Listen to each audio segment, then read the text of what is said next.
Hello, I'm Sunny Williams. I'm up here on the International Space Station. So this is Node 2. This is a really cool module.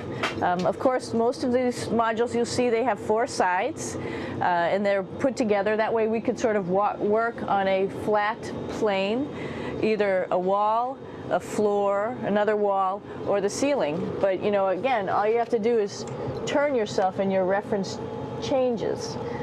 The reason I'm bringing that up is because this is where 4 out of 6 of us sleep. And so people always ask about sleeping in space. Do you lie down? Are you in a bed? Not really, because it doesn't matter. You don't really have the sensation of lying down. You just sit in your sleeping bag. So here's one sleep station right here. I'm going in right now. You can follow me if you want. So I'm inside. It's sort of like a little phone booth, but it's pretty comfy. I've got a sleeping bag right here that we sleep in, so we don't have sort of like a little bit of a cover. We don't fly all over the place. But you know, you can sleep in any orientation. I have it sleeping, feeling like I'm standing up right now, but like you saw, I'm on the floor. But it doesn't matter if I turn over and I sleep upside down. I can't have it, I don't have any sensation in my head that tells me that I'm upside down, so it really doesn't matter. The sleep station is also like a little office. We've got a computer in here. As you can see, we've got a couple little toys. I've got some books. I've got some clothes and other things that make it sort of like home. I'm coming out. And just for reference, that's one sleep station. This one's another, right here. There's one on the ceiling, if you want to call it, right here. And then there's a 4th on the other wall over here. So all of us sleep in a little bit of a circle. All right, come on back. There's more to show you.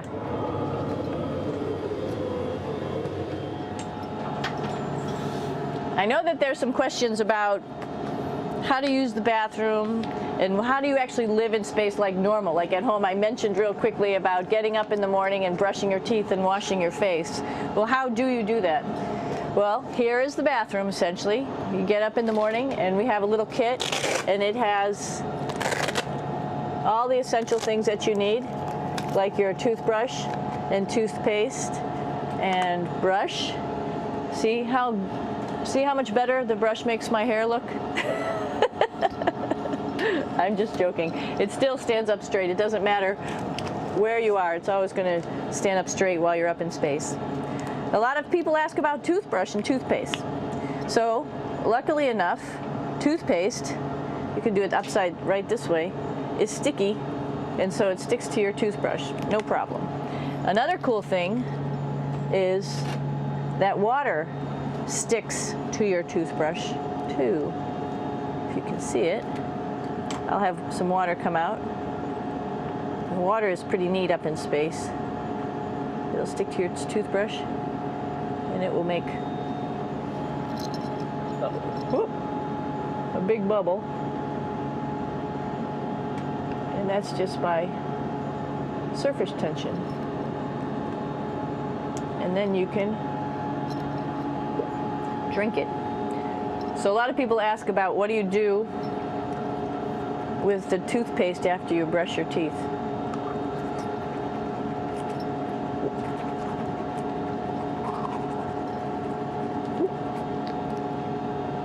Two options. Swallow it, and it's sort of like mouthwash, but it tastes a little gross.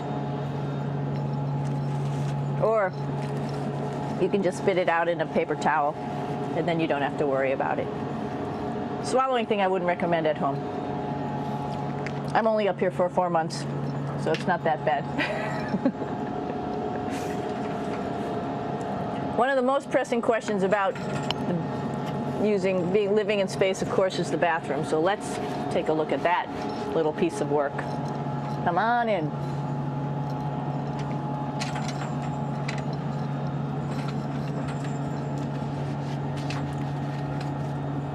Here we are at the throne. This is awesome.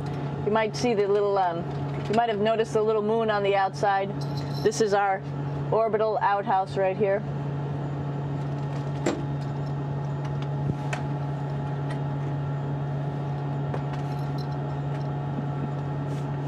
And of course, it serves for two functions.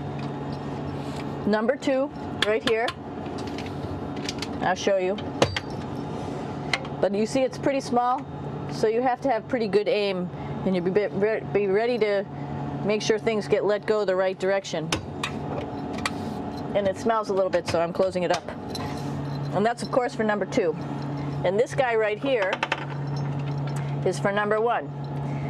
So they're sort of two slightly separate functions, but you can do a little, essentially both, by hanging on right here and doing number one and number two. I might add it's color coded, so you really don't get it mixed up, which is nice. This is yellows for number one. And also there's a selection of paper. People always ask about toilet paper. What do you do with toilet paper? What kind of toilet paper do you have? We have gloves, just because sometimes it does get messy. We have some Russian wipes, which are a little bit coarse if you like the coarse type of toilet paper. We have some nice tissues, which are nice and soft if you like soft toilet paper. We have Huggies, just for any cleanup. You know, we were all babies once, and this sort of helps. And then if things get really out of control, we have disinfectant wipes, just to make sure we clean up here. Because, you know, just like the water I showed you, the number one stuff can sort of go all over the place if you don't aim correctly. And did I mention both of these have a little bit of suction, so they should keep things going in the right direction. But like I said, sometimes things get a little out of control if you are out of control yourself flying around. So we have lots of protective stuff. And of course, you do have your privacy. There's a little door, so other people know that you're in there. Here's a pretty cool place. This is sort of like in your house where everybody meets in the morning. After you wash your face, brush your teeth, you want to find something for breakfast. And this is our kitchen. You might notice there's all sorts of foods here. It's like opening the refrigerator. You got all your different stuff that you want to have: drinks, meats, eggs, vegetables, cereals, bread, snacks. And that's a good place. That's where you find all the candy. Side dishes, and then some little power bars just in case. So we have all this type of food. Some of it is dehydrated, and so we have to hydrate it, fill it up with water. Some of it is already made, and then all we have to do is heat it up. So something like this, I'm pulling out barbecued beef brisket. Pretty yummy. Not only is this food made in the US, but we also have food here from Japan. We've got Russian food. As you can see, all these red containers are filled with food that's from Russia. And then we get some of our specialty stuff, some things that we like, some of our favorite stuff that your family can send up. In fact, I like fluffernutters, and so I got sent up some fluff so I could make my fluffernutter with peanut butter. So you have a lot of food up here, no problems. Now, I'm going to say where we are. So right now, we're in the Japanese laboratory. It's one laboratory out of many here on the International Space Station. It's actually on the left-hand side. If I was International Space Station and I was flying through space like this, my left hand would be where the Japanese laboratory is.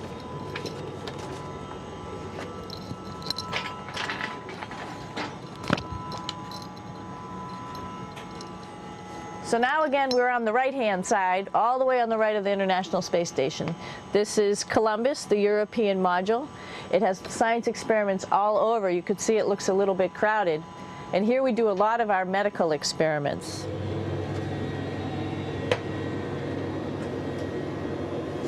Here we are in the US laboratory. Again, this is a laboratory with science experiments on all of the walls here, all sorts of stuff that we do. And one of the things we also do is we exercise. We have some exercise equipment on board the space station. We need to do that because we lose bone density and muscle mass while we're up here, and that's a result of not having to fight against gravity. So how we keep ourselves in shape are with a bike, a treadmill, and a weightlifting machine. This is the bike. You notice the clip pedals? So all you need to do is actually clip your feet in, and then you can start pedaling. You don't need a seat because you don't sit down. Actually, I haven't sat down for 6 months now, so you don't need any type of seat. Just make sure you're held in with your pedals. You probably see that the bike bounces around a little bit. As I move it, it's not steady and held to the wall firmly.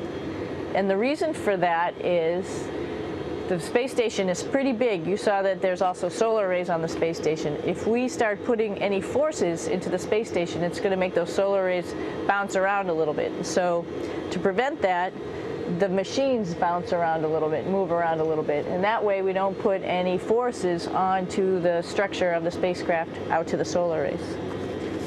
All right, a little farther on. Come on.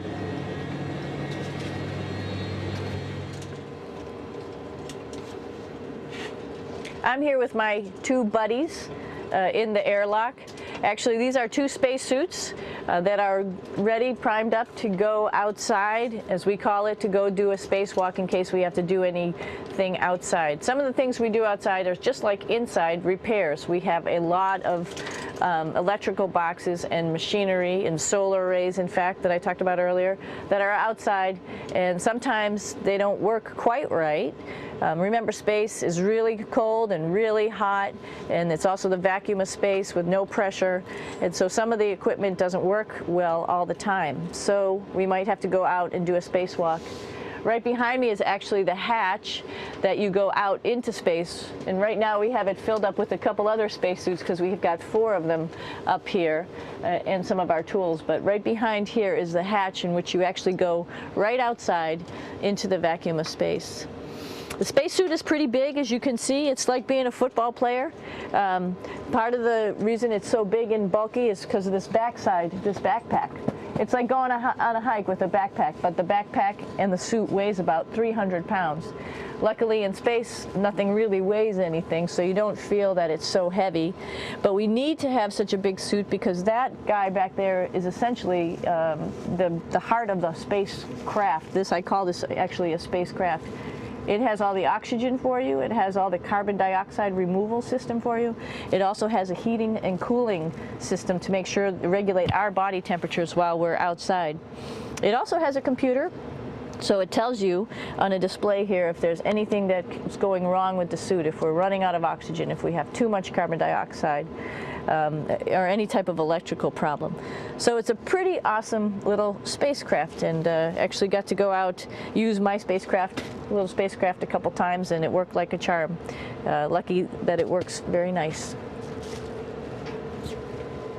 You might want to see what the helmet looks like. It's pretty cool too. We don't usually go out like this, so you usually can see when the helmet's open. So you can see what it looks like inside. Somebody's little head would be inside of here. So you can see, you can turn your head all the way around while you're inside of there, but the helmet stays still. So that's determines how far you could see. And it's usually pretty sunny out there, so we have to wear our sunglasses, and this is our sunglasses right here, which make you look pretty cool.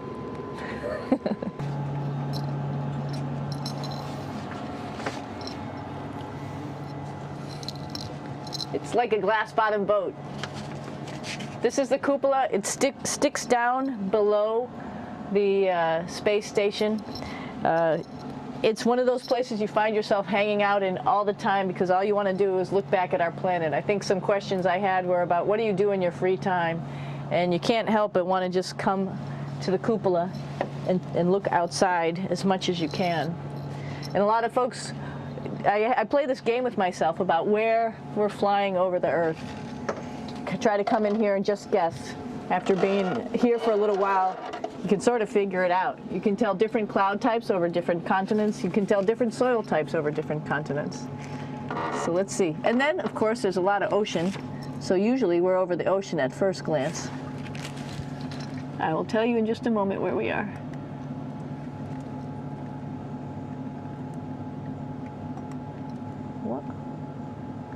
There we go. So right now we are right over Africa. It's a little bit cloudy, as you can tell, but we're right over the continent of Africa. Hey, what's that? I think that's a Soyuz spacecraft. That's the spacecraft that's taken us home to planet Earth today. Oh my gosh. We might have to go take a look at that. That's pretty cool. It's a little bit smaller than the rest of the spacecraft, the space station, so you'll see if we go there, it'll be a little bit more crammed. But we're going, you can look all the way back to the back of the spacecraft, which is where the Russian segment is, and then you could look all the way forward to the front of the spacecraft, where the Japanese laboratory, the European laboratory, and the American laboratory are, and then back to the solar arrays where we started in this morning when we were looking out the Japanese window.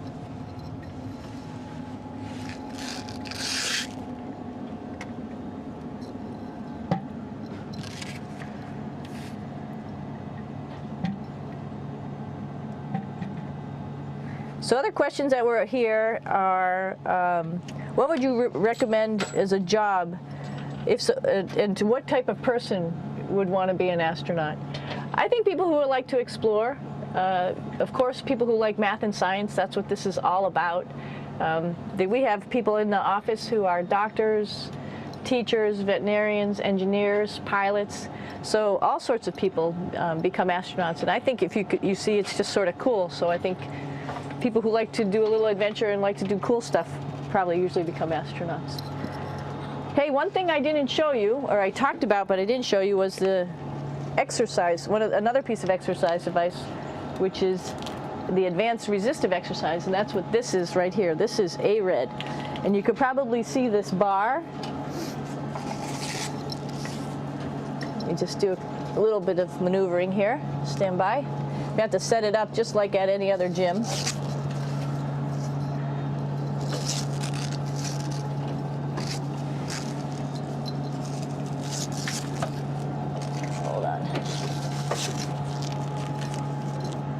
Show you how this works.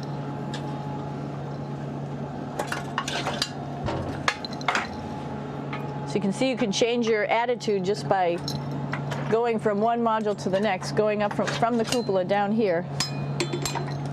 This is what we call the ARED, and with this you can lift weights based on vacuum in these cylinders, just like you do at home at a gym. For example, if I wanted to do a squat, I could do it like this. Oops. I should need some weight on this thing. I'm not lifting with anything, so it's too easy. One of the cool things you could do things that you can't do at home. For example, single leg squats with just one leg, because the other leg, you won't fall over.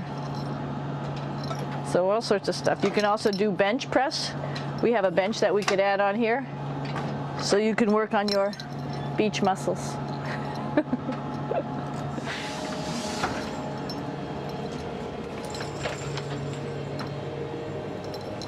Hey, Aki, what are you doing down there?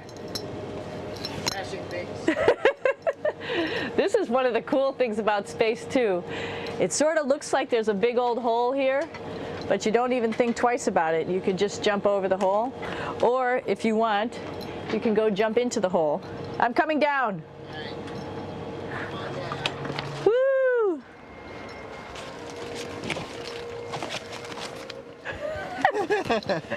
Then you can come right back up again, like Superman. Woo!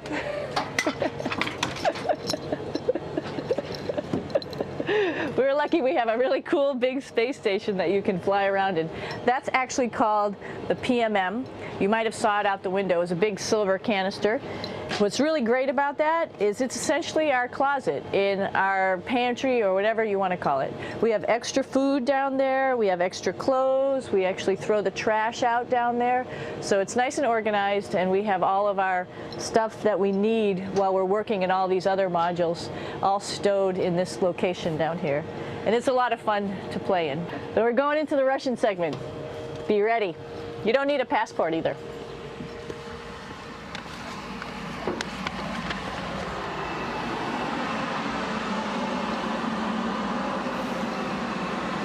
It goes a lot farther back than this. We'll go take a trip and say hello to the boys down there in just a minute. Well, let's do that first, actually, and then we'll go down to the Soyuz at the very end. This is Yevgeny. Hi. Doing a little tour.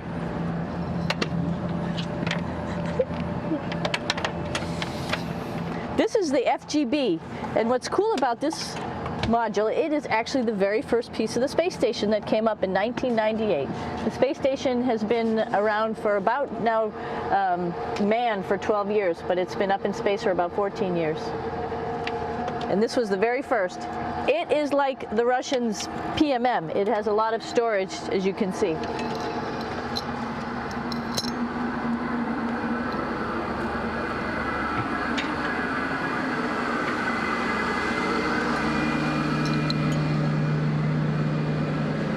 Можно? Снимаем. Чуть-чуть. So here we are in the heart of the space station, really. This is the service module. This is the central post. In case we had any problems, I know a couple of the questions were about what type of things do you have to worry about. And some of the things we have to worry about in space are fire. If we had a fire, if we had a depressurization, like we were hit by a micrometeorite and it made a hole, or if we had some type of toxic atmosphere. We use ammonia for our radiator, so there is a possibility that ammonia could come into the vehicle, and then it would be bad for all of us. If we have any of those problems, we come right here, which we call the central post. It is the main heart of the space station. It was also the first computers that came up here that ran the space station, and so behind this wall right here are these main computers. So we gather here as a group of 3 or 6 and then figure out how we're going to either fight the fire, patch the hole, or solve the toxic spill. And what's cool about this module, of course, it's the central post. It also has great windows right down toward Earth. It has controls to fly in visiting spacecraft if they need some assistance right here. It has Russian computers as well as American computers to help us control anything we need to on the space station. It's a couple of our crewmates back there, Oleg Novinsky on the right and Yuri Malenchenko on the left. And there's also a second bathroom here, which is really cool because 6 of us going to one bathroom is really tough. And so there's one bathroom here and one bathroom on the other side where I showed you. And you can probably see on the wall behind Oleg and Yuri some of the heroes of the space program. Sergei Korolev, who was a chief designer of putting men into space, and of course on the right-hand side, Yuri Gagarin, the first man to go into space. So just reminds us of our roots. Yuri, what are you doing? Что делать? Coffee. Making coffee? Yeah. Oh. Black coffee. Yeah. Looks good. Okay. Спасибо. We're going to check out our Soyuz real quick. Make sure it's ready to go. All right, back to the Soyuz.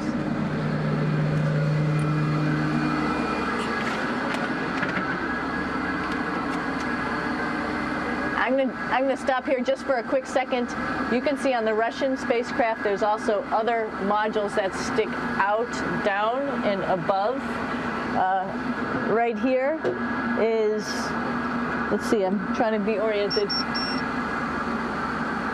That's a place where we do spacewalks from for the Russian side. There's Russian spacesuits in here, and also a visiting vehicle which brought fruits and vegetables and becomes a trash container when we undock. Up on this side is also a future place where they're going to do spacewalks from, and connected to it is Kevin's, Oleg's, and Yevgeny's Soyuz spacecraft. And now let's go see ours. Whoa! Извините. No problem. Это пробка.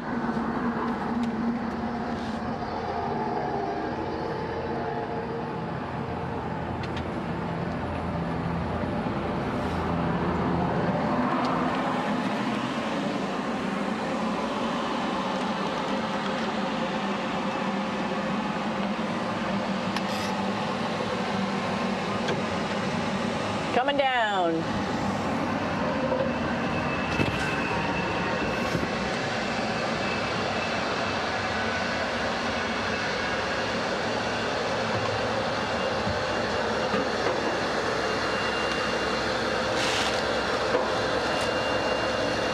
little tricky getting in here.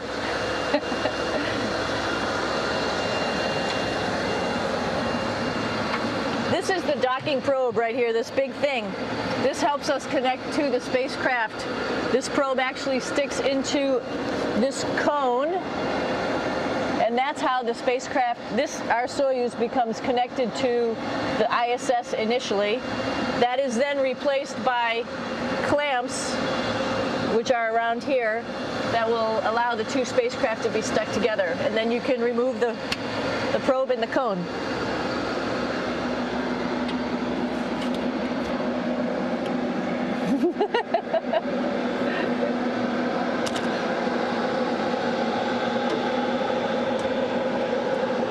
You okay? All right, so here we are in the Soyuz. This is what we call the BEO, the living compartment, bytovoy otsek in Russian. It also has a little bathroom. It's not as good as the other bathrooms, so we try not to use it too much. It has drinking water in it if we need something to drink. And then, of course, it's filled up with a lot of cargo for us. Bringing up and also bringing back down. It has a second purpose when it comes back to Earth. It serves as a garbage container. During the descent, we'll get rid of this area right here, and everything that's in it will just burn up as it's coming into the atmosphere, so that way we can get rid of a little bit of trash. But the main area where we were on launch and where we're going to be on descent is down here, because we're not part of the trash. So we're in a safe place. So we're in the descent module, SA. It's a little small, but you can get in.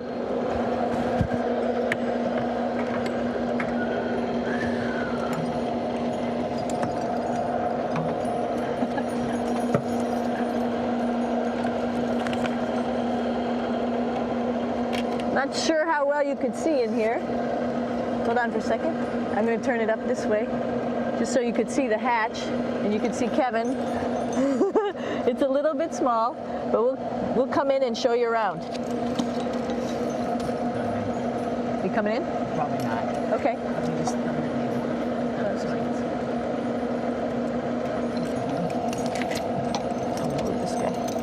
Got to move a couple things. We were just starting to get ready. We're preparing a couple days ago for our ride home. It's a little bit squishy, but everybody asks, how do you sit in the Soyuz? And you sort of sit in your seat like this. The seat is molded to your body, and so you can just sort of squish in here and be pretty relaxed. Everybody has a handmade seat for them.